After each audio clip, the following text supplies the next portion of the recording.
로마서 10장으로 들어갑니다. 10장 1절의 말씀입니다. 형제들아, 내 마음에 원하는 바와 하나님께 구하는 바는 이스라엘을 위함이니 곧 그들로 구원을 받게 함이라. 로마서 9장과 10장, 11장은 사도 바울이 자기의 동족인 유대인들을 향해서 전하는 메시지입니다.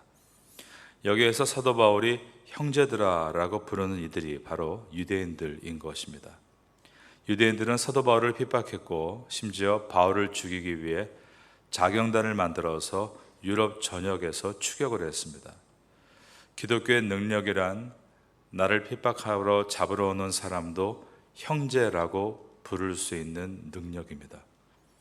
이 본을 보이신 분이 예수님이시고, 스데반 집사님이 또 예수님을 따라서 본을 보일 때 옆에서 큰 충격을 받았던 사람이 바울이었고, 그가 사도가 돼서 또 예수님과 같이, 그리고 믿음의 선배인 스데반 집사님과 같이 사랑의 본을 보인 것입니다. 10장 1절은 사도 바울은 동족들의 구원을 위해서 자신이 얼마나 피가 끓듯 애틋해하고 있는가를 말합니다. 1절을 다시 봅니다.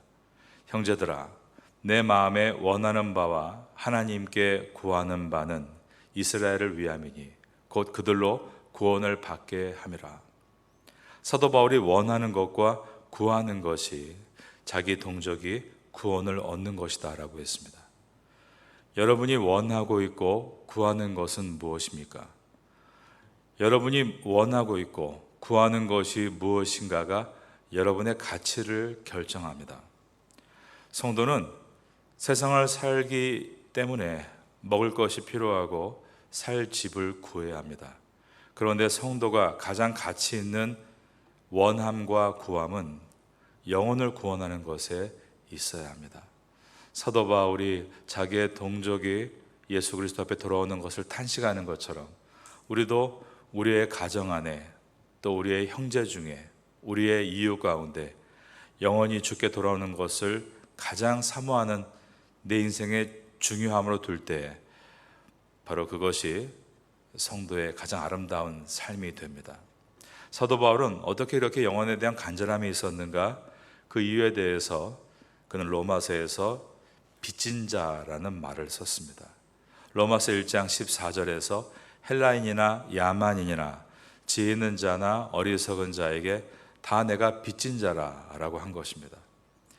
세상 사람을 구분할 때 여러 가지 말로 구분을 했습니다. 그 당시에 어떤 이들은 헬라인과 야만인이다 라고 했는데, 이것은 헬라인들이 하는 말이었습니다. 헬라인들은 자신들은 educated, 교육을 받은 문화시민으로서 다른 나라 사람들은 헬레니즘을 모르는 야만인이라고 불렀습니다. 또 어떤 이들은 사람을 구분할 때 유대인과 이방인이라고 했는데, 이것은 유대인 편에서 하는 말이었습니다.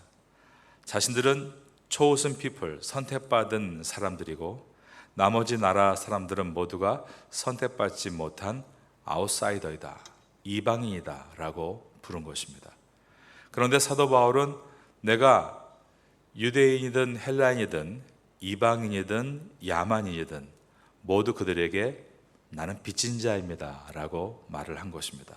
여러분, 빚을 져보신 적 있으십니까?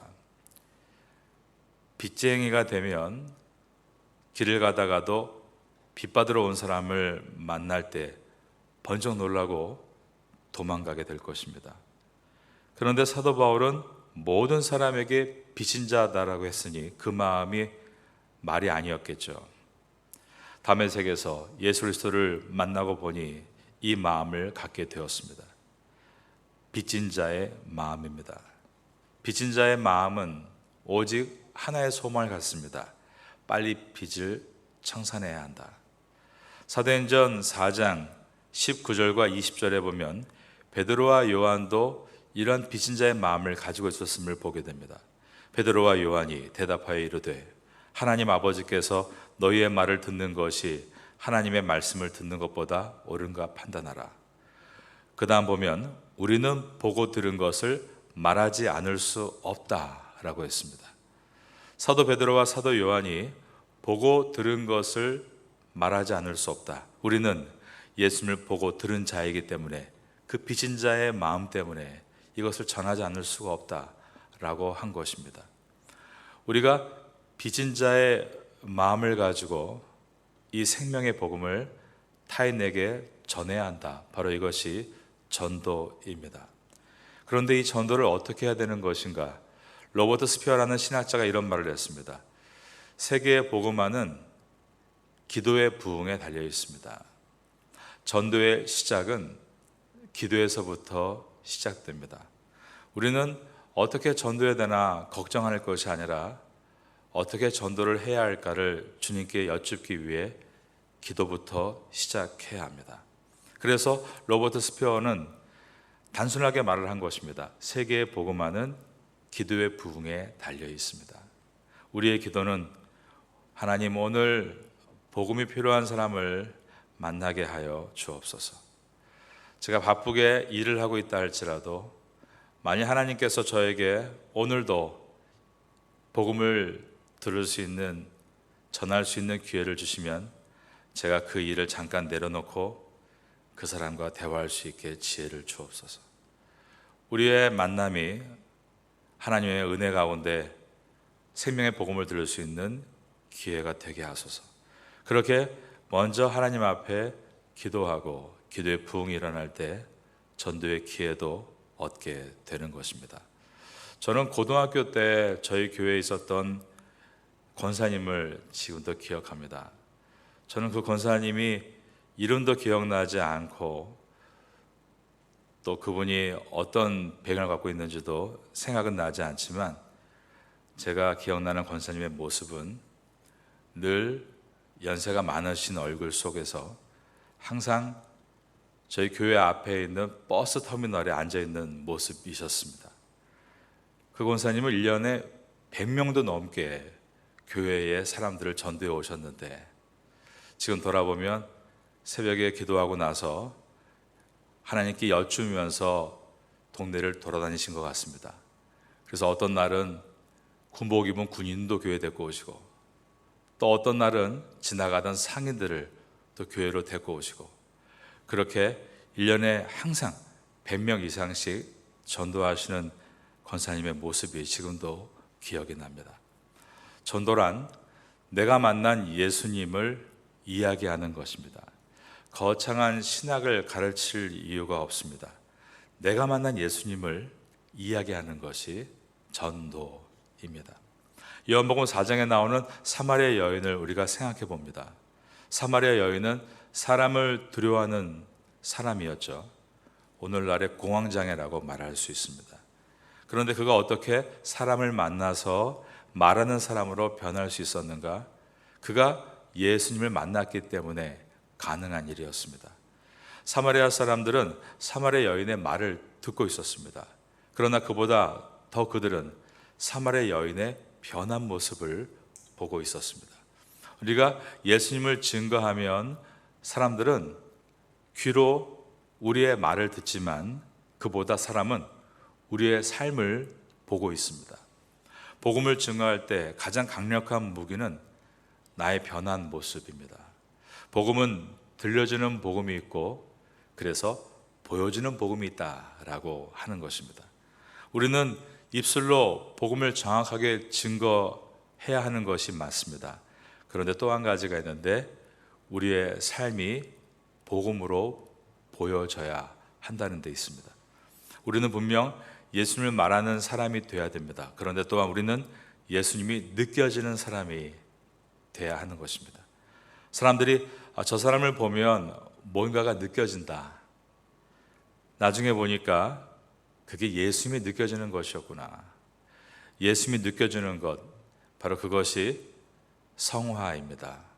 우리가 꿈꿔야 될 그 꿈은 부자가 아니라 부여가 아니라 성화입니다. 다른 말로 쉽게 바꾸면 나를 통해 예수님을 느낄 수 있다면 우리 아이들이 나를 통해 엄마의 품과 아빠의 손을 통해서 예수님을 느낄 수 있다면 우리 학교 학생들이 교사인 나를 통해서 예수님을 느낄 수 있다면 그러면 우리는 가장 좋은 선물이 되어 그들 곁에 있게 되는 것입니다. 사마리아에서는 예수님이 하나도 표적을 행하지 않으셨습니다.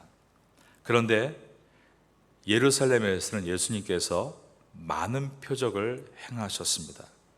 사람들이 표적을 보고 의탁했다라는 말이 있는데 그것은 사람들이 예수님을 의지했다라는 뜻입니다. 그런데 예수님께서는 예루살렘에서 자신의 몸을 어느 누구에게도 의탁하지 않으셨다라고 되어 있는데 이 말 또한 어느 누구도 의지하지 않으셨다는 뜻입니다. 예수님이 예루살렘에서 많은 기적을 행하셨습니다. 그러나 많은 표적을 행하셨어도 예루살렘에서는 영원히 돌아오지 않았습니다. 그런데 사마리아에서는 예수님께서 하나도 표적을 행하지 않으셨습니다. 그런데 많은 사람들이 예수님께로 돌아왔습니다.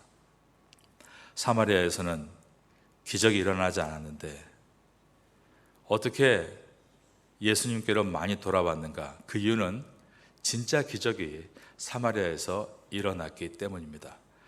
진짜 기적이 무엇이었습니까? 사마리아 여인, 그 여인이 변한 것이 진짜 기적이었습니다. 이것이 최고의 기적이고 우리가 사모해야 할 기적입니다. 우리가 구해야 할 기적은 이와 같이 우리가 변하는 어떻게 보면 보편적인 기적입니다. 우리가 불체병에서 나았다. 또 다메섹 도상에서 바울이 갑자기 눈이 멀면서 예수님을 만났다. 이와 같이 극적인 기적을 우리가 원하는 것도 틀린 것은 아니지만 우린 그것보다 먼저는 보편적인 기적을 사모해야 하는 것입니다. 하나님은 지금도 특별한 기적도 행하실 수 있고 보편적인 기적을 행하십니다. 그런데 모든 사람에게 꼭 특별한 기적을 가지고 있어야 될 이유는 없습니다. 여러분, 병이 낫고 어떤 기적적인 일이 일어났다고 해서 그 사람의 신앙이 좋아질 거라는 보장이 없고, 그리고 어떤 그런 놀라운 기적을 교민사회에서 일으켰다고 해서 그것 때문에 사람들이 하나님을 만날 수 있는 기회가 될 수 있다는 보장도 없습니다. 그러나 우리 인간에게는 반드시 예수 그리스도를 만남으로 일어나야 될 보편적인 기적이 있는데 그것은 변하는 것, 내가 변하는 것입니다. 예수님을 만났더니 물이 포도주로 바뀌는 것처럼 내가 절대 변할 수 없는 사람인데 내가 변하는 것, 그것은 정말이지 물이 포도주가 변하는 것처럼 불가능한 일입니다. 그런데 내가 예수 그리스도를 닮는 인격으로 변해가는 것, 이것이 우리가 만나야 될 가장 보편적인 기적인데 또한 가장 강력한 기적이 되는 것입니다. 예수님을 만나면 물이 포도주로 바뀐다. 이것은 화학적인 말도 안 되는 변화이지만 정말 어떤 사람은 우리가 볼 때 절대 변하지 않을 것 같은데 예수 그리스도를 만난 다음에 말도 안 되게 변하는 사람들이 있습니다. 향기를 가릴 수가 없습니다. 조금만 몸에 뿌려도 향기가 진동하듯 마찬가지입니다. 예수님을 만난 사람의 변화는 막을 수가 없는 것입니다. 토네이도가 지나간 자리에 흔적이 난 듯, 성령의 바람이 지나간 자리에 그 바람의 흔적이 난 듯, 예수님의 은혜를 만난 사람은 반드시 그 마음에 사랑의 흔적을 남게 되는 것입니다. 우리가 주님 만나고 회심했을 때 그 맑았던 눈빛, 그 변화된 나의 말투와 행동, 바로 그것이 주님이 주시는 가장 놀라운 보편적인 기적인 것입니다. 사도 바울은 다메섹에서 그리스도인들을 핍박하려고 했지만 그는 오히려 이제는 그 다메섹에서 생명의 복음을 전했습니다. 근데 어떻게 이러한 일이 일어났는가? 우리가 한번 다메섹에서 바울의 상태를 상상해 볼 필요가 있습니다. 그리스도를 믿는 성도들을 적이라 생각해서 그들을 잡거나 고통을 주기 위해 다메섹으로 가고 있었습니다. 그런데 눈이 먼 것입니다.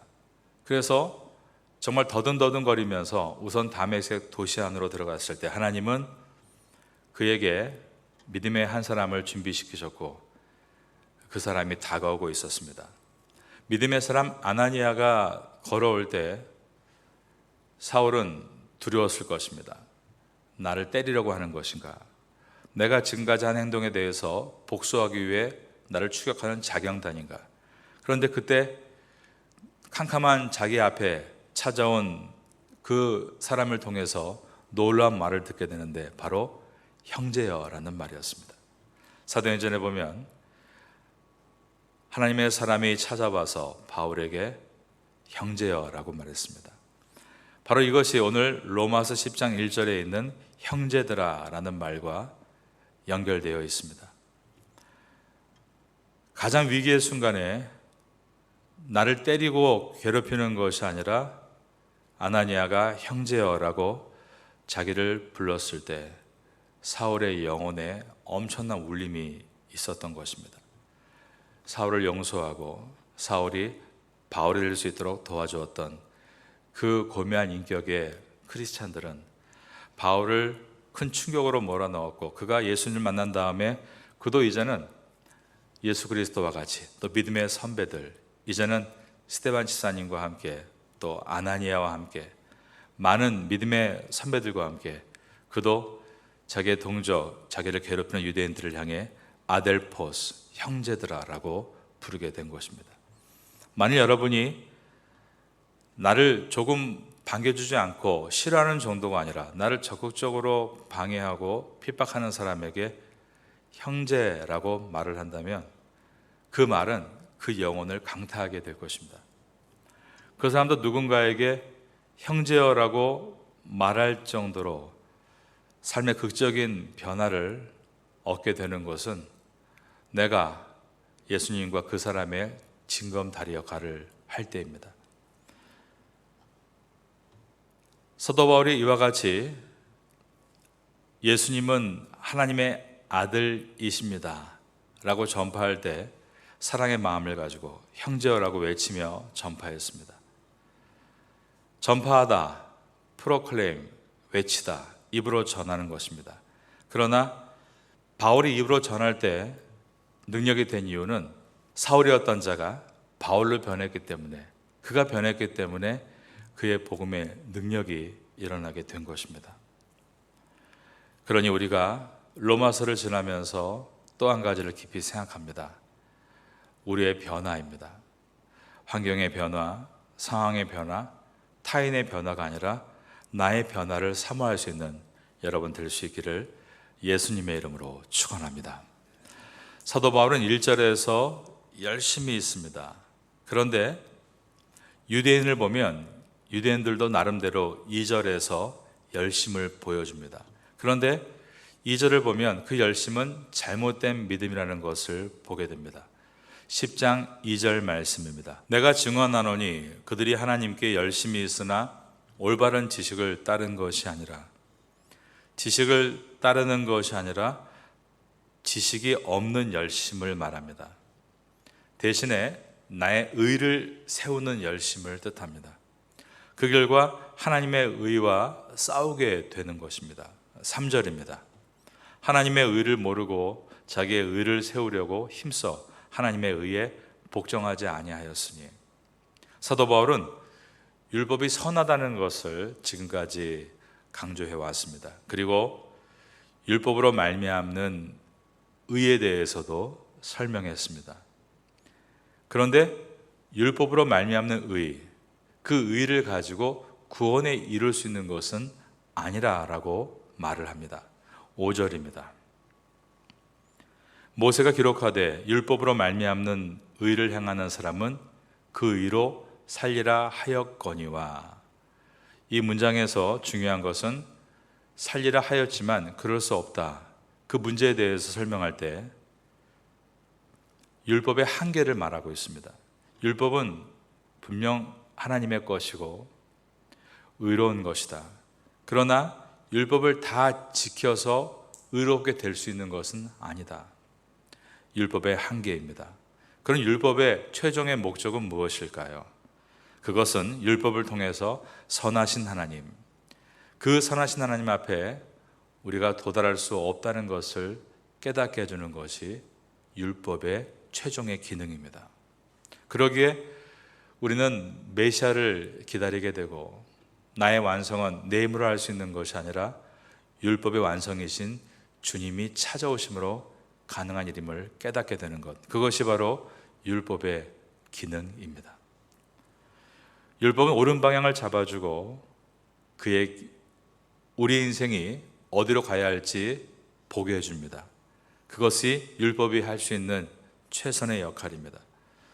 율법을 통해서 인간은 스스로 자신의 죄성을 발견하게 되고 그 죄악에서 구원하실 메시아를 기다리게 되는 것입니다. 그러므로 율법으로 말미암는 의로 구원에 이르는 것이 아니고 율법으로 말미암는 의로 우리의 죄성을 깨달음으로 우리는 우리를 구원하실 메시아를 바라보게 됩니다. 6절과 7절을 보겠습니다.